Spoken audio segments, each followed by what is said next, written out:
नमस्कार सांग माने आपण मैंने केबे ध्यान देइचंती कि सोमवार दिन कहीं अन्य दिन अपेक्षा आम मन शांत थाए।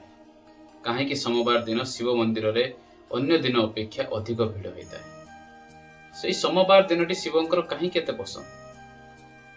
ये सोमवार दिन व्रत बार कले आमे बहुत किसी जल्दी हासिल कर जाऊ। कहीं चलतु आज वीडियो रे आमे सोमवार रहस्य विषय जानिबा। शिव जी राजा नुह किंतु समस्त देवतांकर देव, जी चाहती नहीं सुना चांदी किंबा आभूषण, किंतु चाहती सत्य भक्ति एवं शुद्ध मन। से महादेवों पाई सोमवार दिन कहीं एते खास, आसंतु धीरे धीरे ए कहानी रे बुझिबा। सोम अर्थ चंद्र। भगवान शिवंकर मस्तकरे चंद्र विराजमान हुअंती। चंद्र होउचंती मनर प्रतीक, भावनार प्रतीक एवं शांतिर प्रतीक। शास्त्र कहे जे मनुष्यर मन चंद्र सह जड़ित। सेथिपाई सोमवार दिन महादेव को ध्यान कले मनर अस्थिरता धीरे धीरे शांत हुए। भगवान शिव चंद्र को मस्तक धारण करती। मनुष्य को शिखाती जे मन को नियंत्रण कर, आउ मन तुमको नियंत्रण करि परिबो नै।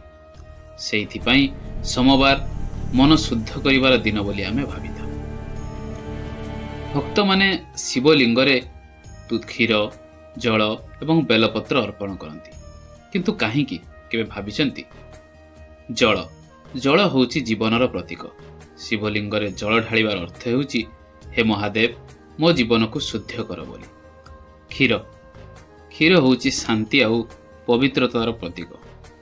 शिव तांडवर देव, किंतु क्षीर तांको तीव्रता को शांत करिଥାଏ। यह मध्य एक आध्यात्मिक संदेश। अर्थ हे शिव मो राग मो अहंकार सबुकिछि शांत कर।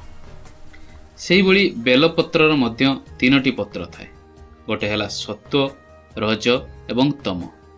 यह मनुष्यर तीन गुण को सूचई थाए। बेलपत्र अर्पणर अर्थ हेउची हे महादेव मो तीन गुण को तुम चरण रे अर्पण करुची। शास्त्र कहे जे सोमवार दिन गोटे बेलपत्र श्रद्धा सह देले शिव बहुत शीघ्र प्रसन्न हुअंती। बंधु माने समस्तंको पाखरे समय न थाए, सेथिपाई एक सहज उपाय। सोमवार दिन सकाळे स्नान परे ओम नमः शिवाय को 11 किंबा 21 थर जाप करंतु। गोटे लोटा जल नियंतु आ मनरु अर्पण करंतु। राग एवं अहंकार से दिन कम करिवार संकल्प नियंतु। यह ही हेउची सत्य शिव पूजा। बंधु माने शिव कौनसी दिन को नुह भक्ति को देखती, किंतु सोमवार से भक्ति को अधिक शीघ्र शुणती। जदि यही कथा आपण मानक हृदय को छुई थाए, वीडियो को लाइक करंतु एवं आम ओडियार आध्यात्मिक चैनल को सब्सक्राइब करिकी जातु।